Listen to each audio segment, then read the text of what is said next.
session all about how things worked for us. As Margaret says, I'm in the Diocese of Hexham and Newcastle. Now, because we are an audience of lay Dominicans, I'm going to assume that everybody's already come across the current synod and know what it is. But just by way of context, let me just mention a few of the words around the synod on synodality, because they're going to come back through my presentation. So, Sarah's been talking to us about earlier synods and councils. This synod has variously been described as the next stage in the implementation of Vatican II. I've heard it described as the most important thing in the Church since Vatican II.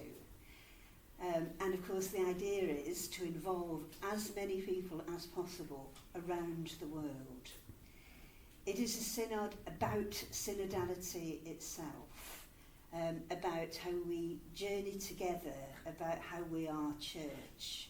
So it's not a synod that started out with a set agenda, a set idea of reform.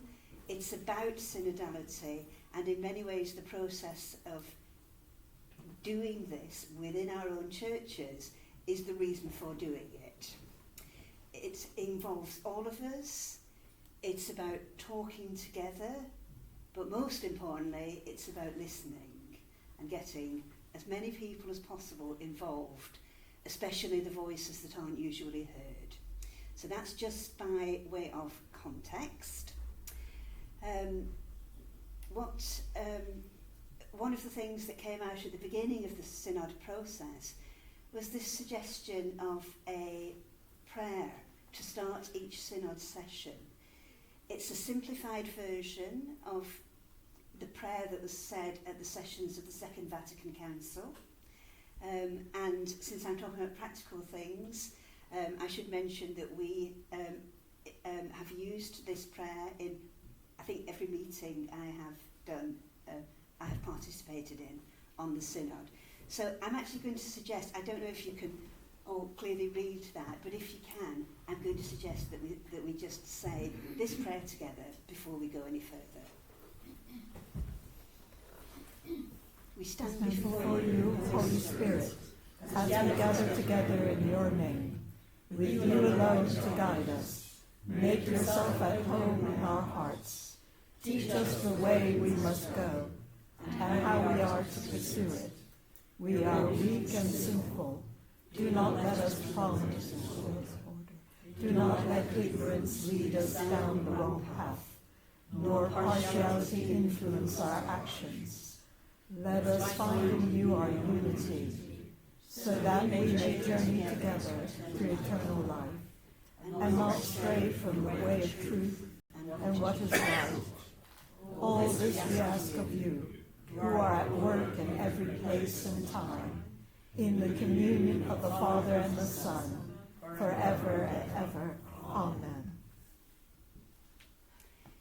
So, the practical response then, I'm just going to revisit the beginning of the process of this synod. Here we have the timetable. I know you can't read the detail on that, but broadly this is the initial timetable that was issued from the Vatican, starting in the autumn of 2021, initially running through to the autumn of 2023, but at a later date a further session has been added on, and the stages of the synod process now go through to 2024. Actually, this is the biggest consultation exercise in world history. We know that many people who it was hoped would participate didn't, for whatever reason, chose not to, or didn't have the opportunity to. But even with the people who did participate, it is the biggest mass consultation exercise in world history. The part where it came to us locally was the beginning section of this timetable. So from mid-October 2021, which is when the suggestions, instructions on how to go about this landed with the diocese, through to the end of April 2022, which was the point at which the various bishops' conferences need to send their submission through to Rome for everything to be gathered together. So it was, in fact, a huge organisational exercise. As any of you who've worked in major organisations know, at each stage of the cascade, new teams of people need to assess what is expected of them, work out how to do it, and put the plans in place, and at the end of their section of the cascade, need to gather it in, reflect, and in this case, write those reports which were going on to the next stage. I won't bore you with the details of the process, but suffice it to say that in Hexham and Newcastle, and I suspect elsewhere as well, parishes had 6 weeks to carry out their part of the participation process. And those 6 weeks included Christmas and the New Year. So very, very limited time.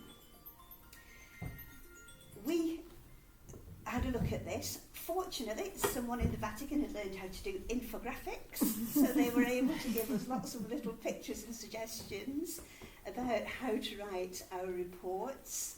And I should say that the word that was used all the time was synthesis. The documents were not meant to be a report on what had happened. They were meant to be a bringing together of the fruits of discussion at each stage of the consultation. So that's the Vatican's guidance on how you do your synthesis. So the question is, how did that actually pan out in parishes?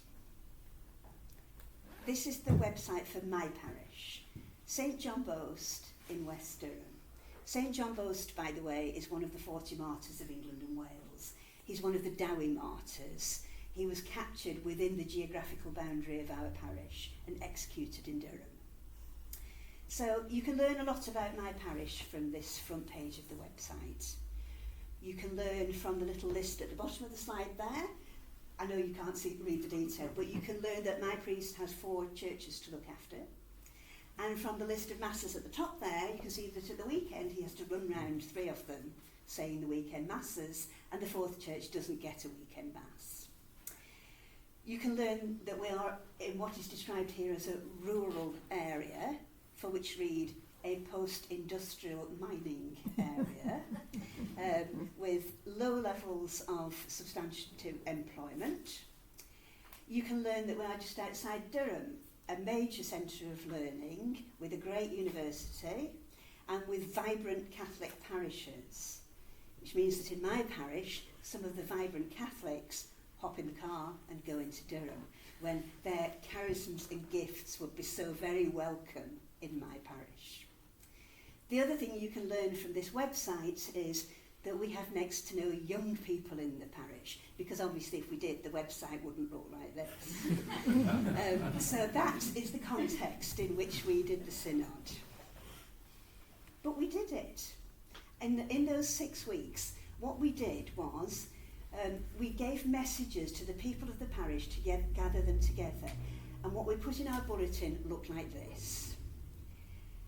We didn't avoid the big jargon words like synod, synodality, synthesis, but we talked to people in good, plain language and injected some enthusiasm into it. So we were talking about hearing about what it was all about, coming together, sharing in the conversation. And we talked about this as an opportunity for our parish to make its contribution, not to write a synthesis. So that's what we did. And we gathered people together. We gathered people like this. We ran the same meeting twice. We had about 3 meetings. We had time for about 3 meetings. And we ran each meeting twice. If you think about the timing, we're in that post-COVID era. So we did some meetings on Zoom and some meetings in person. Some during the daytime, some for working people in the evening. We never got large numbers of people turning out, but we did get people there. So we actually did it. My little parish managed to put in a contribution to the synod.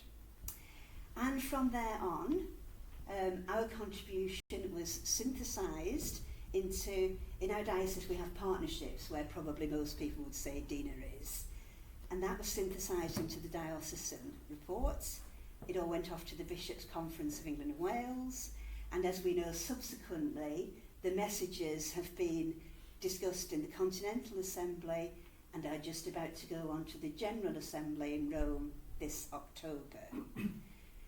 So that fits in the process, and somewhere in all of that, the voice of our parish has actually been heard.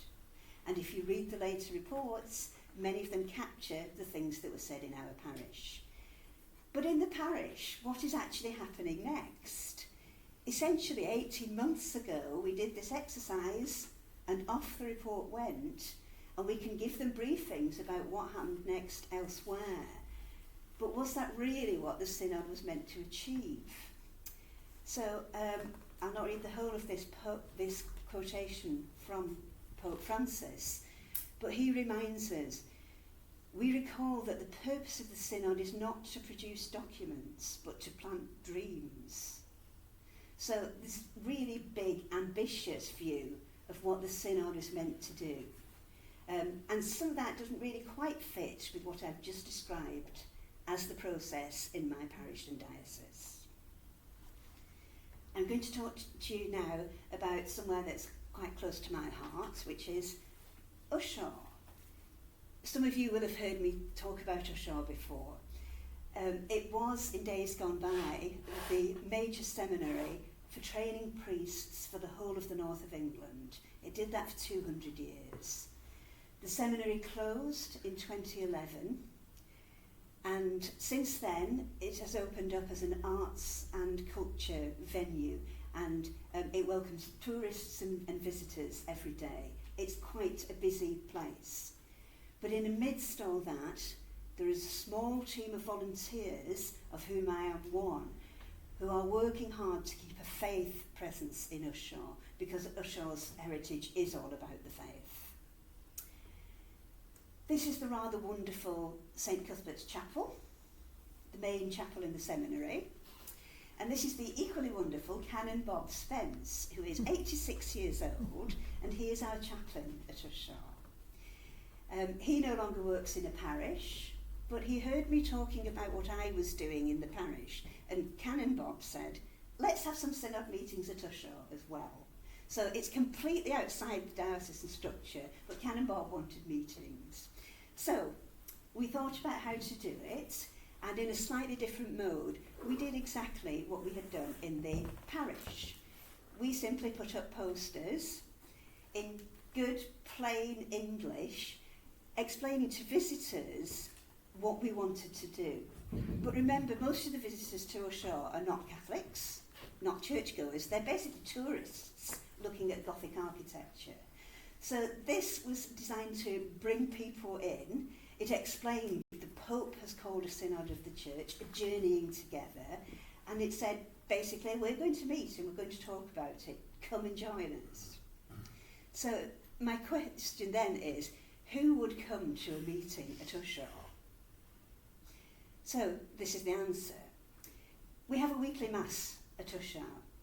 Some of our regular Friday Mass goers started coming immediately. So we have a good core of people who know Ushaw and will come for this meeting. The interesting thing was that this meant we had people from lots of different parishes. So immediately the conversations were different. Most people's experience of the church is what they know in their own parish. So a synodal conversation in your parish will be a little bit self-referential. But here we had people saying, we've always done it like that, and somebody else saying, well, we do something completely different. And from there we had people saying, well, I thought you had to do it like that, but you're 10 miles up the road from me and you're doing something completely different. That means I could do it the way you do, but it also simply means we have a choice. We can think about the way we do things. So that was really important to me, that there were people from different parishes. There were people around the table who hadn't had the opportunity to take part in the synod in their parish. either because their parish priest didn't believe in it and didn't wish to do it, or because a parish just hadn't managed to get organised in that 6 weeks period. I remember we had a couple sitting around the table who were in despair and saying to me, "Do you mean we were supposed to have had the opportunity to do this in our parish? This is the first we've heard of it." We had people who stayed at Ushaw for bed and breakfast accommodation. Yes, you can go on booking.com and book bed and breakfast accommodation at Ushaw. We had some people who had simply stayed there and seen my posters and said, "Can we come to your meeting?" So whatever else it was they were going to do with their holiday, they came to a synod meeting instead. Last autumn, we had a conference of the National Board of Catholic Women at Ushaw. They were talking about synodality, and a couple of them came to our meeting. One of them was an American religious sister called Sister Maria Colby, who works for Cardinal Gregg in the Synod office in Rome. So she was there for a conference and delighted to discover that there was an actual synod meeting happening. So she came along to it, and she was great. We had people who were not Catholic who came to our meetings, so we heard some new voices there. Now, I have to confess, I can't claim this is a great ecumenical outreach, because one of the people who came regularly to our meetings was an 89-year-old former Anglican vicar. And after coming to a number of our meetings, he decided he was really interested in the Catholic Church, and he has now been received into the church. Most important, I think, is that we have people there who wanted to carry on the conversation. So, unlike the parish, once we'd done our report, our synthesis, and sent it on its way, they said, "We are having such good conversations, we want to carry on." And so we have kept on meeting. And nearly 2 years down the line, we are still having synod meetings at Ushaw. We don't always get a lot of people. I think the most we've ever had is about 15, but we're having some really good conversations. It has become something that we do. So, your question might be, what are we talking about? As a general rule, we have no agenda. We simply meet, we say that synod prayer, and we wait to discern what it is we're being called about to discuss. We do take some notes. They're not formal minutes and we don't attribute comments to everybody, but we want some sort of a record so we can look back and think, oh yes, we covered that in more detail. So, over these 2 years, we have talked about justice and peace, issues of poverty and dealing with migrants and what the church and what our local parishes should be doing about it. Young people, as so often we have lamented the lack of young people in so many of our parishes, and we've had some discussions about what on earth do young people think of the church, how do they perceive us. We've talked about the role of lay people, which of course is one of the big issues more widely explored within the synod. We've had some detailed discussions about lay people. We've talked about the role of women in the church. Someone said to me earlier, the question of women, and particularly of women's ordination, sometimes seems to take over the whole discussion. So, just as a matter of interest, I can report, we did mention women's ordination once, but it was in the context of shortages of priests. No one who's come to my meeting has made a big deal about women's ordination, but we really do want to talk about the wider role of women in the church and how we participate. We've talked about education in our faith after school age and lamented the fact that so many of our people in our parishes don't have access to any formation other than a sermon on Sunday from the point when they leave school onwards. We've talked about parish newsletters and the Catholic press, or lack of it, and where people get their information from. How do they find out what's happening in the church? We've talked about how to encourage more participation in parish life from all those parishioners who may come to Mass on Sunday but don't participate in anything else. We had a really good discussion on building a model for what a model parish would look like, that each of us could take back to our own parishes. We talked about parish councils. We had the inevitable stories where somebody grumbles about what their parish council does, and the person next to them says, "That's okay for you, we haven't even got a parish council." We talked about diocesan governance structures and decided that none of us knew what they were. We talked about bishops, because we got to the stage where we thought there's a danger this synod talks about lay people all the time, but we have no wish to sideline the clergy or bishops. We want to talk about the role of bishops. Liturgy, good and bad. And then we had a session talking about church history, the Reformation and the Council of Trent. I loved that because I'm a historian. But that was the session that I went away afterwards and thought, oh, hang on, is that actually what the synod is for?